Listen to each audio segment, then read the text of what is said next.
Bonjour à tous, bienvenue dans cette nouvelle vidéo. Aujourd'hui, on va parler de ça.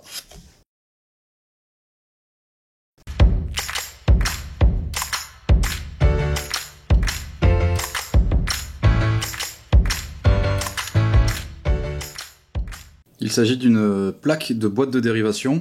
En général, cette boîte est située dans une zone intermédiaire de la maison, et c'est dans celle-ci que l'on vient repiquer des câbles pour les faire partir soit vers un étage, soit vers d'autres pièces isolées. Donc bien souvent, quand on est en condition de travaux et de chantier, si on doit refaire les murs, si on doit refaire des saignées dans lesquelles on repasse des câbles, etc., on doit déposer sur les murs tous les boîtiers, les prises, les interrupteurs, et notamment les caches de boîtes de dérivation. Avec le temps, soit on les casse, soit aussi on peut les perdre, ce qui était le cas de ce client.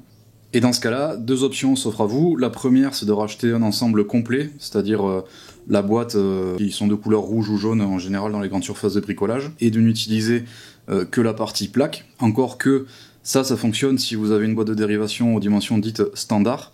Dans cette application-là, ce n'était pas le cas de notre client.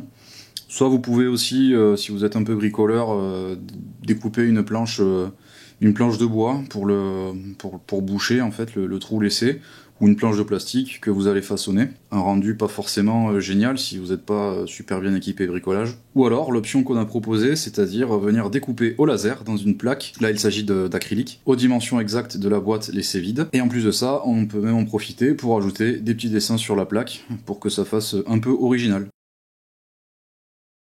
De quoi on a besoin pour fabriquer ceci? On a besoin de l'anthrax, ici, des fixations, dans ce plan-là et dans ce plan-là.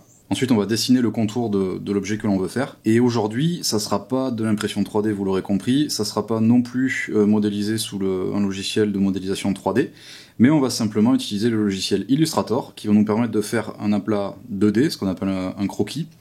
Et de cet aplat 2D, on va pouvoir en faire un fichier interprétable par notre machine de découpe laser. On se retrouve de suite sous Illustrator pour le début de la modélisation. Let's go!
C'est la fin de cette vidéo, j'espère qu'elle vous a plu. Aujourd'hui, comme vous l'avez vu, on a parlé découpe laser. C'est une technique de fabrication qui fait partie de nos différents moyens de production, à savoir l'impression 3D, la découpe laser, et aussi l'usinage numérique. Un petit peu de patience, ça arrivera bientôt. Si le contenu vous plaît, n'hésitez pas à partager ou à lâcher un petit pouce en bas, ça fait toujours plaisir et c'est toujours source de motivation. Vous pouvez aussi nous laisser vos commentaires en bas de la vidéo.